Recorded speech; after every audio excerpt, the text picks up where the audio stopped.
Hey guys, it's Meg and welcome back to my YouTube channel. Today I'm going to be showing you how I use my bullet journal to plan my week and what each individual page is for and how to fill it in. So grab a cup of tea and get comfy and let's just get into it.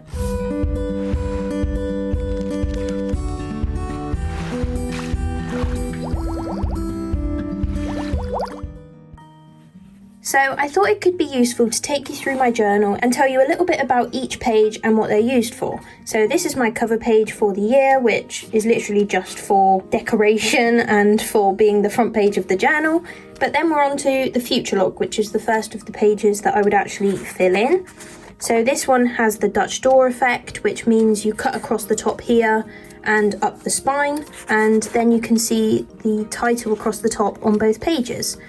So I don't always have something to fill in on these pages just because it's only for main events, anything big like a birthday or a holiday or something like that. So there's not always something to add, but I do actually have something to add today. So in October, I've actually booked to go on a Harry Potter experience, which you may not have heard about it, but they create a forbidden forest somewhere. So it's decorated like the forest in Harry Potter. And if you don't know, I'm a massive Harry Potter fan. During lockdown, for my birthday, my boyfriend and I just did a Harry Potter movie marathon for the day, and yeah, I love all things Harry Potter. I'm lucky enough to have been to Harry Potter World in Florida, but I haven't actually been to the studio tour in the UK yet, so that's definitely on my list.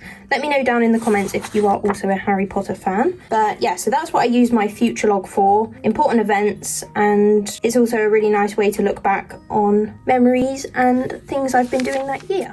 So next page to fill in is the year in pixels. I've explained this page in a little bit more detail on some other videos, so check those out if you want to hear a little bit more. But the basic use of the spread is for tracking how the day has been. So I've got a key down here which has various different descriptions of how my day might have gone, and then depending on how the day is, I pick the correct colour and colour in the little box for that day. So we've got the months across the top, days of the months down the left hand side. So today is the 12th of April, so this is the one I'll be colouring in today. It's a pretty good day, so we're going with orange.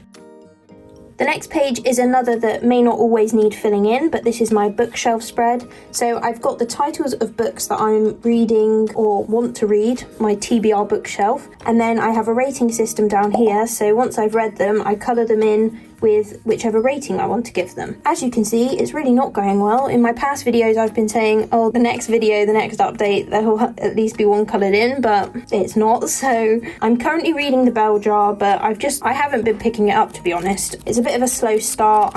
My preference tends to be for more thrillers, bit more of a page turner to keep me interested, but I'm trying to persevere with it. But yeah, it's just a little bit slow at the moment. So let's be honest, I just keep picking Netflix or YouTube when I should be reading my book. And recently I've been very much addicted to Bridgerton. If any of you have seen it, let me know down in the comments what you thought of it. I finished season 2, so it's just so annoying how quickly the seasons come and go, and then you've got to wait probably another year for the next one, but it was really, really good. I also always have Grey's Anatomy on the go, which is another of my favourites, definitely like a comfort series that I can always just pick an episode and watch if I need something to watch. So bookshelf is basically the bane of my life at the moment and needs a bit of work. So let's move on. We then just have my goals page and vision board, which I don't need to add to, they're just there for now. So we can flip to April now.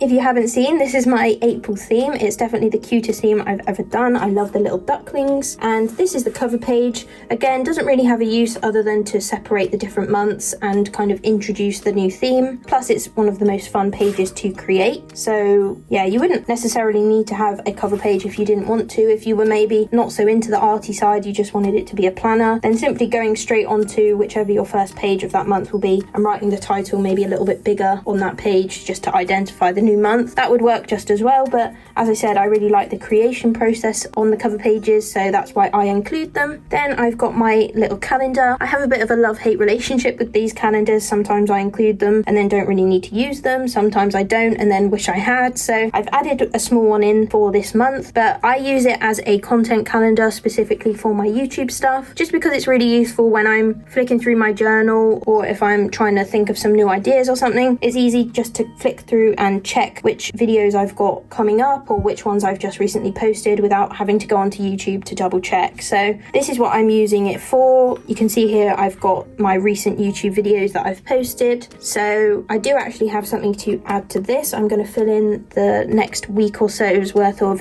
YouTube videos. But the reason that this little calendar isn't in such a lot of detail is because I also use Notion in addition to my bullet journal. This is just really useful, especially when you're planning things like content. You might need to move them around, or you sometimes need to add quite a lot of detail into the description, which there just wouldn't be enough space for in my bullet journal. It would end up taking up so many pages just with content plans and ideas. So I'll insert a little clip of my Notion to show exactly how I use that in addition to my journal content planner to keep on top of all of my YouTube videos and content. I do also use my Notion in addition to my journal for my usual daily planning and to-do lists as well. Again, for that similar reason of being able to move things around and sort of see the big picture. And then in my journal, I just do my daily to-do lists with my sort of priority tasks. But if anyone's interested in how I use my Notion, my setup, anything like that, I'm happy to make a video separately if you want to see that.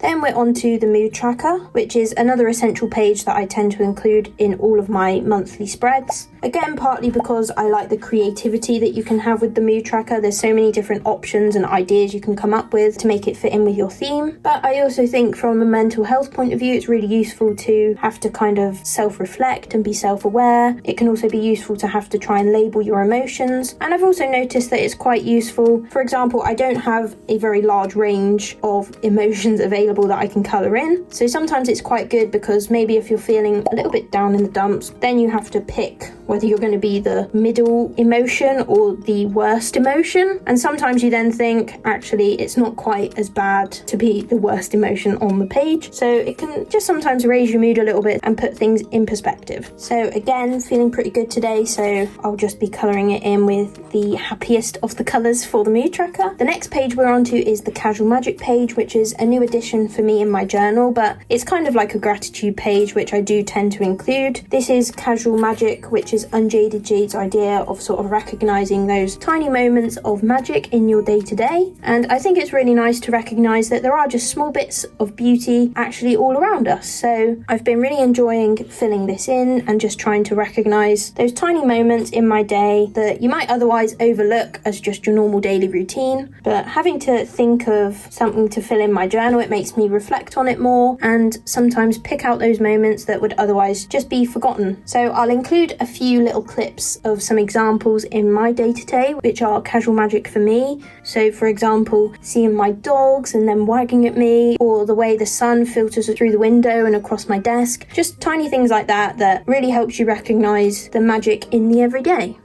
So today's bit of casual magic is just that feeling of excitement that I get when I'm about to film a YouTube video and all the ideas kind of rushing into my head. I just love that feeling, and yeah, that's definitely today's casual magic. Also, let me know down in the comments what your casual magic for today would be, because it's just such a nice positive thing to share. So let's fill the comments with a bit of positivity.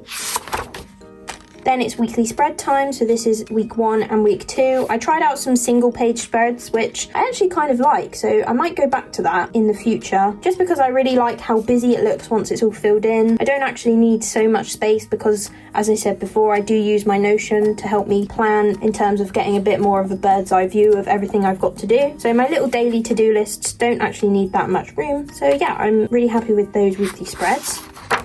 Then this is this week, week 3 of April, and if you didn't see it, this spread I created on a live on YouTube at the weekend, so check that video out if you want to see how this spread came to life. And I'm just going to clip the corners for when I'm writing on these pages, just to keep them still. But the basic use of the weekly spread is for planning your week, and I've also got a little sleep tracker on this weekly spread as well. I've been trying to experiment with what kind of trackers I'm using and how I'm using them in my journal, and as sleep is something I'm always trying to improve slowly, and yes, it is a very slow improvement if at all, but I thought having it on my weekly spread for a change might keep it in my mind that that is a goal of mine and something I'm trying to work on. I've just created a really simple graph style sleep tracker, so days of the week across the bottom x-axis and then hours slept across the left-hand side, the y-axis. So I'm just going to go, as it's Tuesday, I'm going to draw a line from Tuesday up to the hours slept, which for me today was 6 hours.